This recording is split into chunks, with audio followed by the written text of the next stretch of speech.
Hello everybody and welcome to another video of servicing compact tractors. So this is my 1220 Massey Ferguson, which I've actually had since the 8th of December 2015, and I've almost reached 100 hours on it. All it does is move pallets around for my machinery restorer channel. Also it moves machinery, anything that's too heavy to move by hand.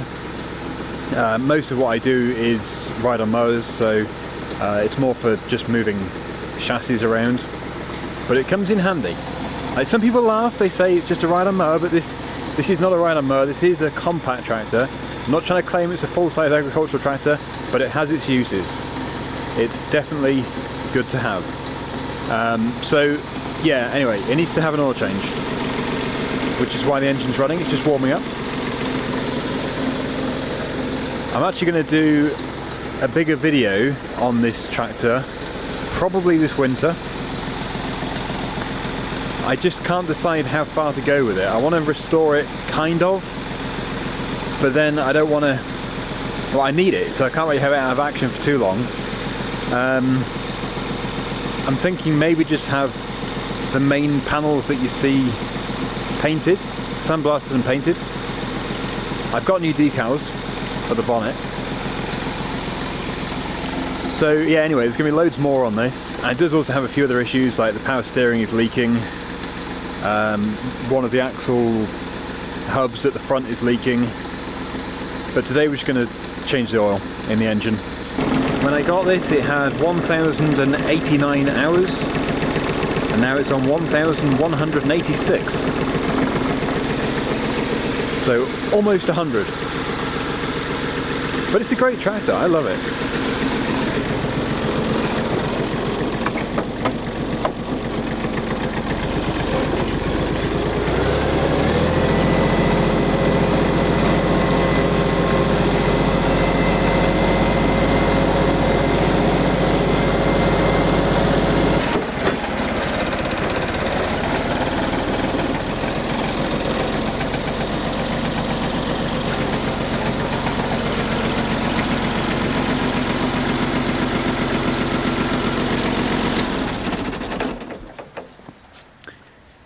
It's probably on this side. Yeah, it looks like the filter I fitted back in 2015 is non-genuine, but it's been fine, I think. So we'll get that taken off, we'll drain the oil, and we'll get a new one fitted.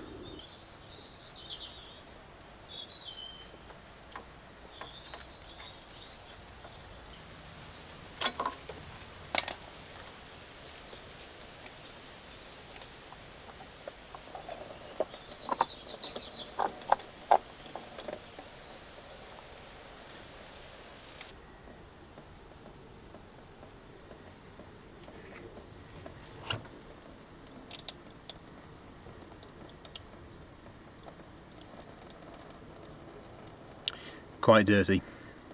Old, but it's not done too much work.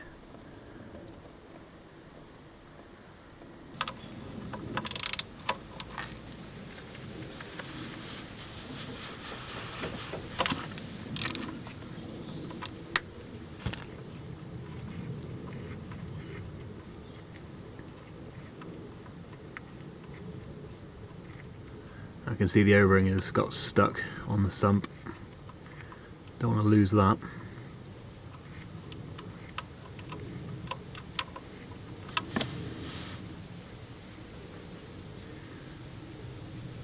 Yeah, it stayed in place.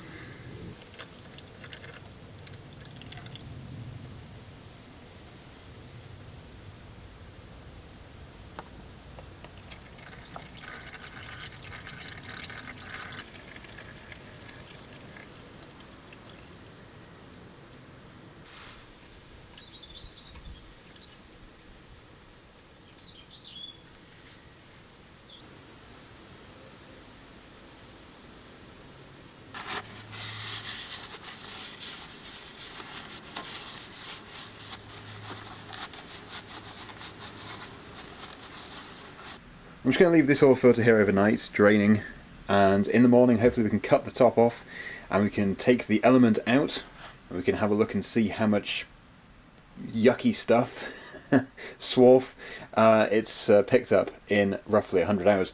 Here's the new filter. It does look a bit different. This is genuine. So yeah, that will be a good replacement. So we just put a quick film of oil on the O-ring and we'll get it fitted.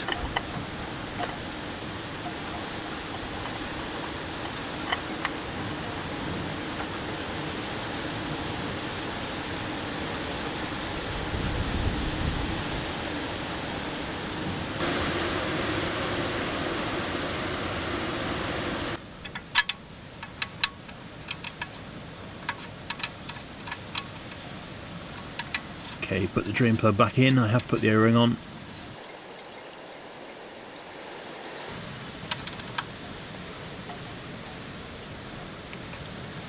Okay, so here is the chart which shows which oil to use. This is the Massey Ferguson 1210, this is the 1220, which is what mine is, and this is the 1230.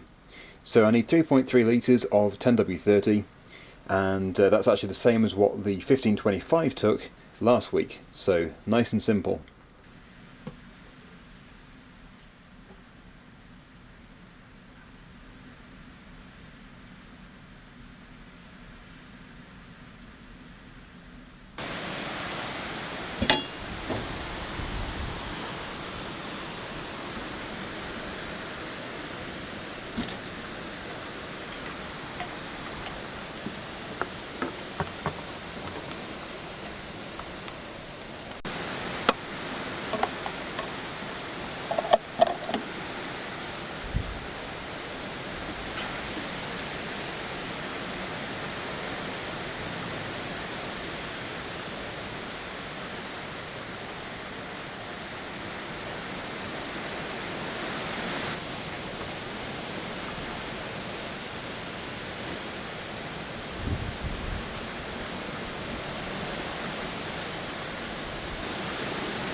Okay, so we should have, yeah, showing full on the dipstick, but it needs to circulate. So we'll start the engine, get it into the filter.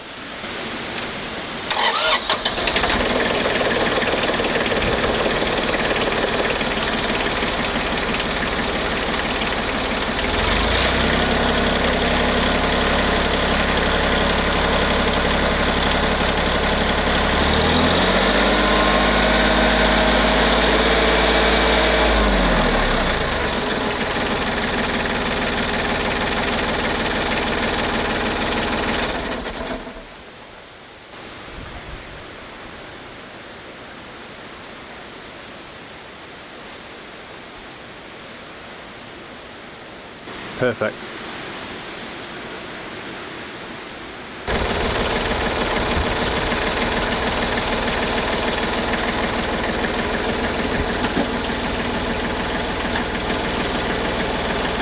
Well, overnight that has really done a pretty good job of emptying itself. So yeah, we'll just dispose of that. Looks like it is most empty. It'll never be completely empty. But now I'll just cut it. I wish I had a bandsaw because then I could just do a clean cut. I'm going to have to use a grinder. So yeah, it will put it'll put a few metal filings in there, but we'll know what's what. We'll know what's come from the grinder.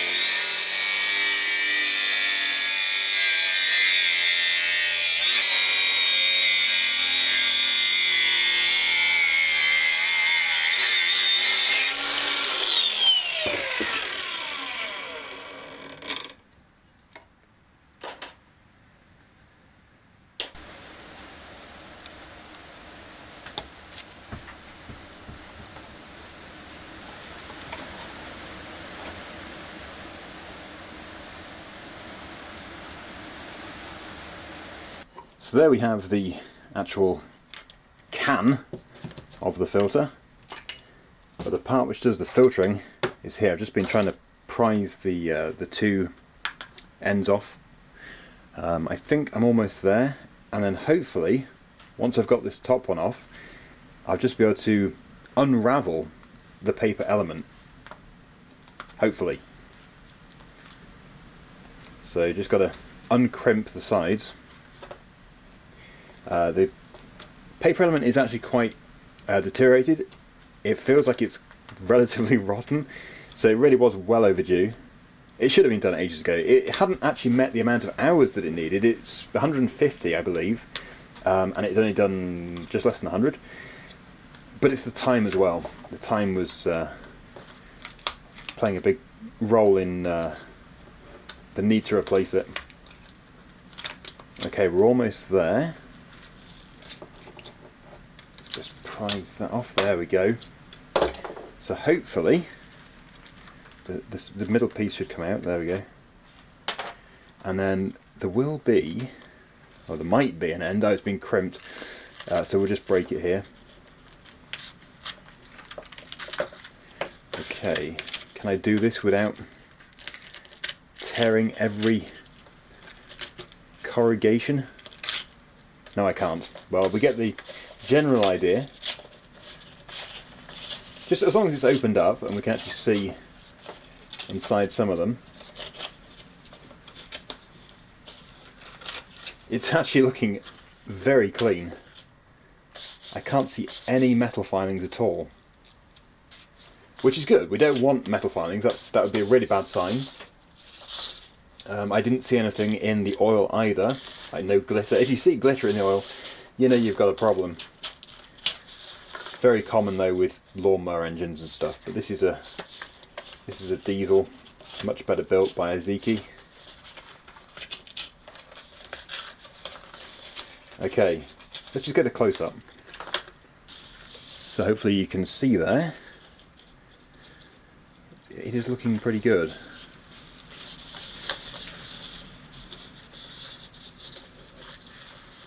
Yep, I can't see anything untoward. Both sides. I'm not too sure which was the inside now. Well, there we go. That's all opened up, and it's consistent. Nothing unwanted in here. Yeah, so that's all good. So I think really, on that very positive note, we're going to end this video here. So I will probably be doing more videos similar to this in the future. If you have any suggestions, things you want to see, please do comment down below. Just to address one thing actually, I know quite a lot of people have said that they don't understand why I'm putting these videos on this channel. Basically, I'm trying to just keep restorations and that sort of video on Machinery Restorer, my other channel, and then sort of servicing videos are for Daggerwin. So yeah, there won't be too many, but I just didn't think this really belonged on the Machinery Restorer channel. But last week's video did, because it had welding and grinding and all that sort of stuff. I guess we did just grind an oil filter, but yes, I don't really mean that sort of grinding. Fabrication. Anyway, I'll leave it here. Thanks for watching, and bye for now.